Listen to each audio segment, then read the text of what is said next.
आपल्याकडे साधारणपणे काय बोललं जातं, की एकदा कस्टमर आता आला, की त्याला जितक्या गोष्टी तुम्ही देऊ शकता आणि त्याचा रेव्हेन्यू पर कस्टमर वाढवू शकता, तितका तुम्हाला बेनिफिट आहे आणि लॉजिकल आहे.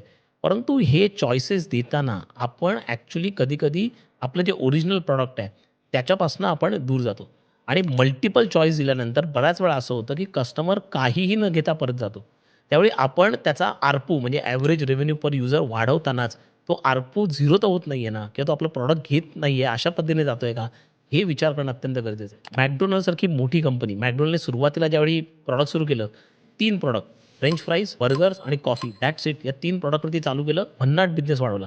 पण मग त्यांना असं वाटलं, की आता कस्टमर आत येतो, त्याला भरपूर आपण चॉईसेस द्यायला पाहिजे. त्यांनी 60 वेगवेगळ्या प्रकारचे चॉईसेस कस्टमर द्यायला सुरुवात केली आणि त्यांना असं लक्षात आलं, की या भरपूर चॉईसेसमुळे कस्टमर अल्टिमेटली काहीही न घेता चॉईसमध्ये कन्फ्यूज होऊन निघून जातोय. मग शेवटी त्यांनी 60 प्रॉडक्ट कमी करून पुन्हा एकदा 3 प्रॉडक्टवरती आणली कंपनी आणि पुन्हा सेल त्यांचा भन्नाट व्हायला लागला. अशा पद्धतीने आपल्याला जायंटकडनं शिकलं पाहिजे, की फोकस आणि मल्टिपल ऑप्शन्स यांचा ट्रेड ऑफ कधी आणि कसा करायला पाहिजे.